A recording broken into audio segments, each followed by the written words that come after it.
Edu e Vinícius, para falar sobre as análises dos dois treinadores, né? Vamos com você primeiro, Vinícius. Sobre o que disse o Felipe Luiz, primeiramente, falando da característica do jogo, e sobre o que disse agora o Leonardo Jardim, entre outras coisas, falando sobre a específica preparação para enfrentar um Flamengo que em casa se sente mais... se sente menos tranquilo quando tem alguém tentando atacar do outro lado. Justamente, acho que é uma fala importante dessa coletiva do Jardim.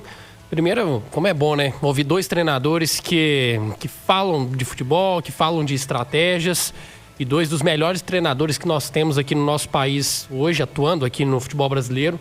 O Felipe Luiz, ainda no início de carreira, mas muito promissor, completando um ano de Flamengo, que não é fácil, porque o Flamengo também troca muito de técnico. E o Jardim falou, né, que topou essa loucura do futebol brasileiro. Que bom, viu, Jardim, que você topou essa loucura, porque o futebol também aprende muito com o conhecimento dele.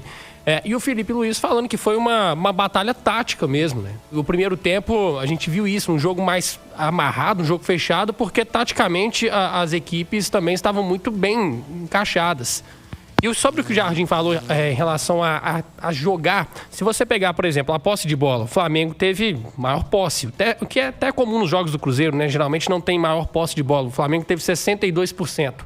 Mas não dá para falar que o Cruzeiro se limitou a se defender. Não teve isso. O Cruzeiro também quis jogar. E no segundo tempo, o Cruzeiro esteve até mais próximo de fazer gols do que o Flamengo. No primeiro tempo também, só que com menos oportunidades. E é interessante porque se a gente pegar os jogos do Flamengo no Maracanã, quando as equipes vão muito fechadas encarar o Flamengo, por mais que você tente diminuir os espaços, o Flamengo, quando ele vai rondando a sua área, é muita gente boa para furar esse bloqueio. É muita gente de qualidade para poder encontrar uma alternativa, um lance de improviso e acaba fazendo gols. Só que o Cruzeiro fez diferente. Vamos jogar também, vamos sair para o jogo para oferecer perigo ao Flamengo, para poder também gerar uma preocupação ao Flamengo. E com a bola o Cruzeiro jogou, o Cruzeiro tabelou muitas vezes.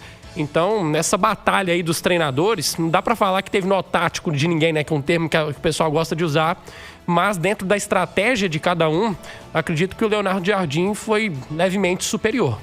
Quem levou a melhor no duelo dos técnicos, Panzi?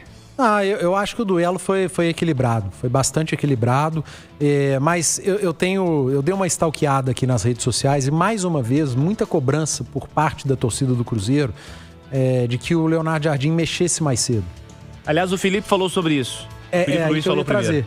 Eu acho que o torcedor do Cruzeiro que cobrou uma mexida mais cedo, eu convido a assistir a entrevista do Felipe Luiz. Ele explica muito bem o porquê que o Leonardo Jardim não mexeu tão cedo e ele também não. E o próprio Felipe Luiz, né? Porque a gente fica imaginando, o Flamengo tem um banco muito farto, então vai mexer rápido. Exato. Mas não foi assim. Ele disse da dificuldade de mexer e atrapalhar o que tá dando. Tá bem jogado, né? O jogo tava muito encaixado. Às vezes a mexida atrapalha.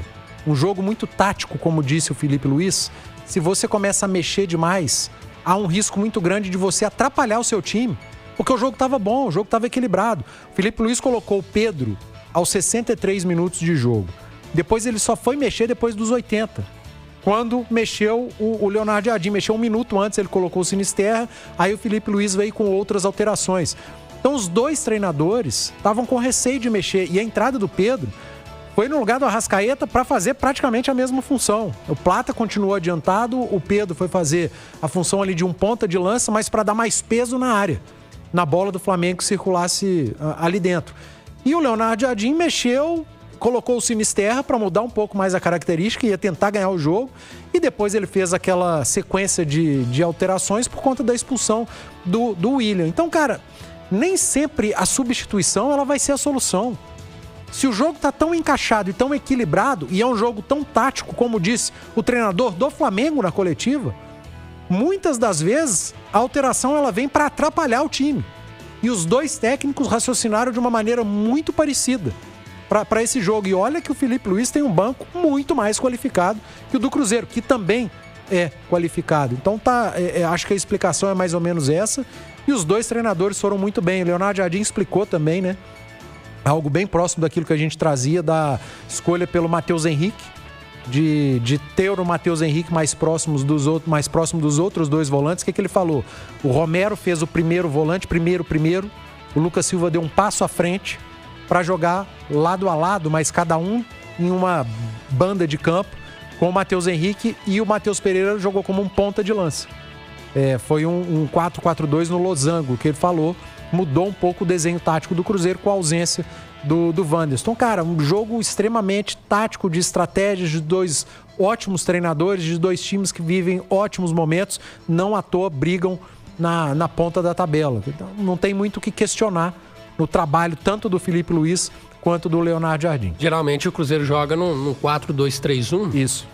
E aí o Wanderson joga bem mais aberto pelo lado esquerdo do que o Matheus Henrique jogou hoje, né? E nesse losango foi interessante porque o Cruzeiro conseguiu congestionar o meio de campo.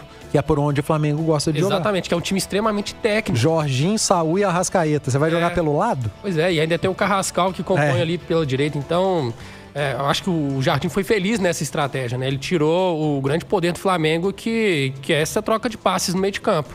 E lutou pra caramba, né? Foi um jogo de muita luta também. E só destacar, porque eu votei no Rossi, né, como o melhor em campo. Elogiei muito o Cássio também, que fez uma grande partida quando acionado. Mas destacar de novo a partida do Matheus Pereira, né, Cirilo? Muito bom. O Matheus Pereira em campo, né? Tá jogando demais, é a melhor temporada dele com a camisa do Cruzeiro, até por estar num time mais encaixado do que os anteriores, e porque nessa temporada o Leonardo Jardim tirou algo do Matheus Pereira. E eu me recordo quando o Cruzeiro contratou, que eu falei lá atrás, olha, o Matheus Pereira na Premier League era um jogador que tinha uma capacidade muito grande de pressionar a saída do adversário. E quando ele veio pro Cruzeiro, a gente não conseguia ver isso. E esse ano a gente tá vendo como o Matheus Pereira joga sem a bola também, né? Hoje foram mais 3 desarmes, um jogador que participa muito do jogo sem a bola, muita competitividade, e quando tem a bola nos pés, cara, é uma qualidade diferente. Matheus Pereira hoje jogou demais. O Arrascaeta faz um campeonato brasileiro melhor que o dele. Não é muito melhor, mas é melhor. Principalmente pelos números também. Mas hoje, nesse duelo dos 10, dos meias, o Matheus Pereira foi melhor. Vive uma fase exuberante, realmente. É o melhor Matheus Pereira que vimos no Cruzeiro.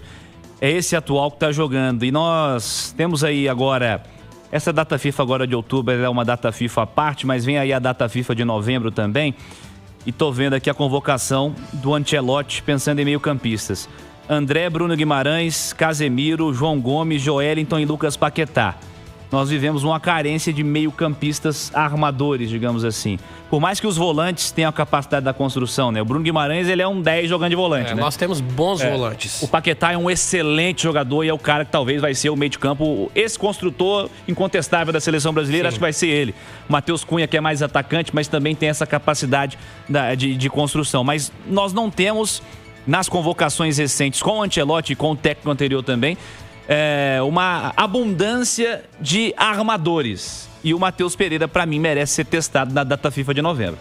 Eu concordo. O Matheus Pereira ele tem uma característica diferente desses atletas que você citou, que são muito bons. Que são meio-campistas na essência, né? Defendem bem, conseguem armar o jogo. Mas o Matheus Pereira é mais camisa 10. Eu acho ele mais camisa 10 do que o Paquetá. Eu falo em termos de função. É mais armador. E hoje, né, com essa evolução do Cruzeiro e a melhor temporada dele, como o Panis falou, é um jogador que sem a bola também cresceu demais, que o Ancelotti valoriza muito. Então, acho que se encaixa no perfil que o Ancelotti gosta e com uma necessidade de ter um meia mais armador. Um cara que vai dar assistências, que vai jogar próximo do atacante, pra mim merece uma chance.